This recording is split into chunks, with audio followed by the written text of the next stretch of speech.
Hey, Steve Gamache here with a Chef Knives to Go quick look product review, and this time we are going to look at the Richmond Laser Aogami Super Petty 150mm knife.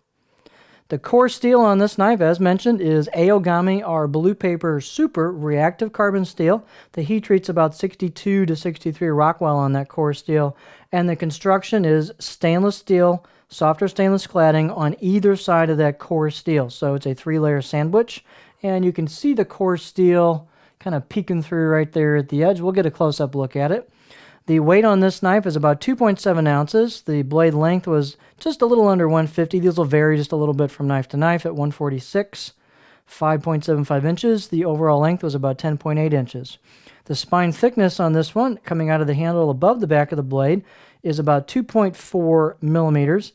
And then the blade height is about 29 millimeters, so it's not a super tall 150 petty. The handle type is one of those semi-custom octagonal wenge with a maple ferrule, and I think this is a misinstall on this handle. This handle is kind of a standard 210, 240 Gyuto style handle, and it's much larger than you would normally see on this size knife, so I think that might have been a misinstall possibly. This is normally much bigger than you'd see. It also has a kind of a shiny kind of lacquer finish on it, but I'm going to say this might just be a misinstall on the handle. So out of the box edge was quite good at 5 or 6 out of 10, and this steel's done really well, so you can get a screaming sharp edge on these. Let's take a close-up look. It's a well-made blade. The left side of the blade has hand-chiseled kanji. You can see that right there. It's nicely chiseled with some depth to it, and you can even feel the texture as you run your fingers across it. It's got a Kasumi style finish on it, and you can just feel the grind is done quite well, and it pretty much starts about where you see that finish change over from the blade into the grind towards the edge.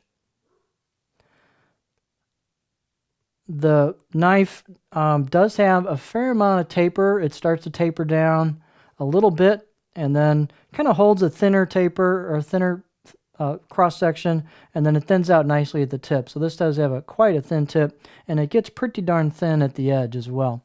Let's take a look at it on our cutting board. Fit and finish is quite good. You've got a little bit of an edge here on the spine, although it's polished, and the choil is nicely relieved as well, but the spine, it's definitely usable. I might touch it up just a touch with some sandpaper, but it's definitely, for a lot of people, it's just ready to go. Nothing needed.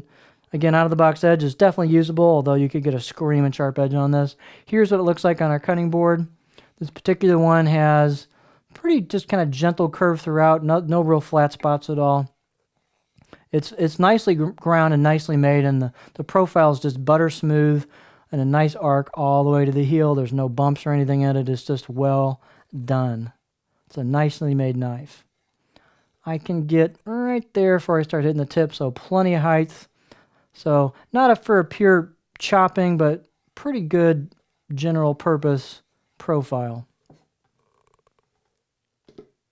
Balance point, I'm not even going to worry about. It's going to be a little bit further back because that handle's heavier, but normal balance point should be probably right about there, I would guess. So there you have a real nicely made knife, and it's got some great steel in it, nice and thin, high performance. The Richmond Laser Aogami Super Petty 150mm knife.